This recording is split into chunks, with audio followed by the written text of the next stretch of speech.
Evangelho de Marcos. Capítulo 6. Jesus foi para Nazaré, sua terra, e seus discípulos o acompanharam.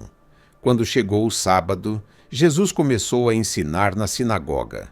Muitos que o escutavam ficavam admirados e diziam: "De onde vem tudo isso? Onde foi que arranjou tanta sabedoria? E esses milagres que são realizados pelas mãos dele? Esse homem não é o carpinteiro, o filho de Maria e irmão de Tiago, de José, de Judas e de Simão? E suas irmãs não moram aqui conosco?" E ficaram escandalizados por causa de Jesus. Então Jesus dizia para eles que um profeta só não é estimado em sua própria pátria, entre seus parentes e em sua família. 5. E Jesus não pôde fazer milagres em Nazaré, apenas curou alguns doentes, pondo as mãos sobre eles. 6. E Jesus ficou admirado com a falta de fé deles. Jesus começou a percorrer as redondezas, ensinando nos povoados. Chamou os 12 discípulos, começou a enviá-los 2 a 2 e dava-lhes poder sobre os espíritos impuros. Jesus recomendou que não levassem nada pelo caminho além de um bastão. Nem pão, nem sacola, nem dinheiro na cintura. 9. Mandou que andassem de sandálias e que não levassem 2 túnicas. E Jesus disse ainda: "Quando vocês entrarem numa casa, fiquem aí até partir. Se vocês forem mal recebidos num lugar e o povo não escutar vocês, quando saírem, sacudam a poeira dos pés como protesto contra eles." Então os discípulos partiram e pregaram para que as pessoas se convertessem. Expulsavam muitos demônios e curavam muitos doentes, ungindo-os com óleo. O banquete da morte, o rei Herodes ouviu falar de Jesus, cujo nome tinha se tornado famoso. Alguns diziam: "João Batista ressuscitou dos mortos. É por isso que os poderes agem nesse homem." Outros diziam: "É Elias."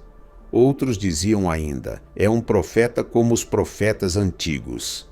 Ouvindo essas coisas, Herodes disse: "Ele é João Batista. Eu mandei cortar a cabeça dele, mas ele ressuscitou." De fato, Herodes tinha mandado prender João, amarrá-lo e colocá-lo na prisão. Fez isso por causa de Herodíades, com quem tinha casado, apesar de ser ela a mulher do seu irmão Filipe. João dizia a Herodes: "Não é permitido você se casar com a mulher do seu irmão." Por isso, Herodíades ficou com raiva de João e queria matá-lo, mas não podia. Com efeito, Herodes tinha medo de João, pois sabia que ele era justo e santo e por isso o protegia. Gostava de ouvi-lo, embora ficasse embaraçado quando o escutava. Finalmente chegou o dia oportuno. Era o aniversário de Herodes. E ele fez um banquete para os grandes da corte, os oficiais e os cidadãos importantes da Galiléia.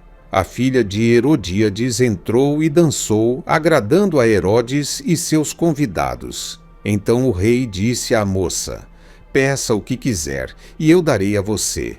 E jurou: "Juro que darei qualquer coisa que você me pedir, mesmo que seja a metade do meu reino." A moça saiu e perguntou à mãe: "O que vou pedir?" A mãe respondeu: "A cabeça de João Batista."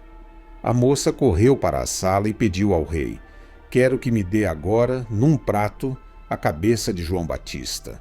O rei ficou muito triste, mas não pôde recusar, pois tinha feito o juramento na frente dos convidados. Imediatamente o rei mandou que um soldado fosse buscar a cabeça de João. O soldado saiu, foi à prisão e cortou a cabeça de João. Depois levou a cabeça num prato, deu à moça e esta a entregou à sua mãe. Ao saber disso, os discípulos de João foram, levaram o cadáver e o sepultaram. Os apóstolos se reuniram com Jesus e contaram tudo o que haviam feito e ensinado. Havia aí tanta gente que chegava e saía, a tal ponto que Jesus e os discípulos não tinham tempo nem para comer. Então Jesus disse para eles: "Vamos sozinhos para algum lugar deserto, para que vocês descansem um pouco." Então foram sozinhos, de barca, para um lugar deserto e afastado. Muitas pessoas, porém, os viram partir. sabendo que eram eles, saíram de todas as cidades, correram na frente, a pé, e chegaram lá antes deles. Quando saiu da barca, Jesus viu uma grande multidão e teve compaixão, porque eles estavam como ovelhas sem pastor. Então começou a ensinar muitas coisas para eles. Quando estava ficando tarde, os discípulos chegaram perto de Jesus e disseram: Este lugar é deserto e já é tarde. Despede o povo para que possa ir aos campos e povoados vizinhos comprar alguma coisa para comer. Mas Jesus respondeu: Vocês é que têm de lhes dar de comer.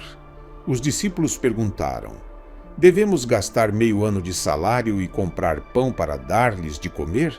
Jesus perguntou: Quantos pães vocês têm? Vão ver. Eles foram e responderam: 5 pães e 2 peixes. Então Jesus mandou que todos se sentassem na grama verde, formando grupos. E todos se sentaram, formando grupos de 100 e de 50 pessoas. Depois, Jesus pegou os 5 pães e os 2 peixes, ergueu os olhos para o céu, pronunciou a bênção, partiu os pães e ia dando aos discípulos para que os distribuíssem. Dividiu entre todos também os 2 peixes. Todos comeram, ficaram satisfeitos e recolheram 12 cestos cheios de pedaços de pão e também dos peixes. O número dos que comeram os pães era de 5.000 homens. Logo em seguida, Jesus obrigou os discípulos a entrar na barca e ir na frente para Betsaida, enquanto ele despedia a multidão. Logo depois de se despedir da multidão, subiu ao monte para rezar. Ao anoitecer, a barca estava no meio do mar, e Jesus sozinho em terra. Viu que os discípulos estavam cansados de remar, porque o vento era contrário. Então, entre as 3 e as 6 horas da madrugada, Jesus foi até os discípulos andando sobre o mar e queria passar na frente deles. Quando os discípulos o avistaram andando sobre o mar, pensaram que era um fantasma e começaram a gritar. Com efeito, todos o tinham visto e ficaram assustados. Mas Jesus logo falou: Coragem, sou eu, não tenham medo. Então subiu com eles na barca, e o vento parou.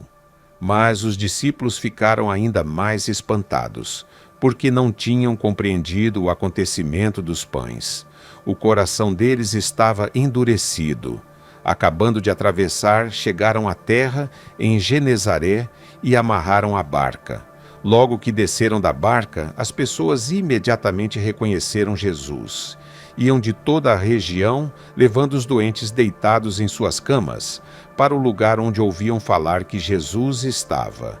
E aonde ele chegava, tanto nos povoados como nas cidades ou nos campos, colocavam os doentes nas praças e pediam que pudessem ao menos tocar a barra da roupa de Jesus. E todos os que tocaram ficaram curados.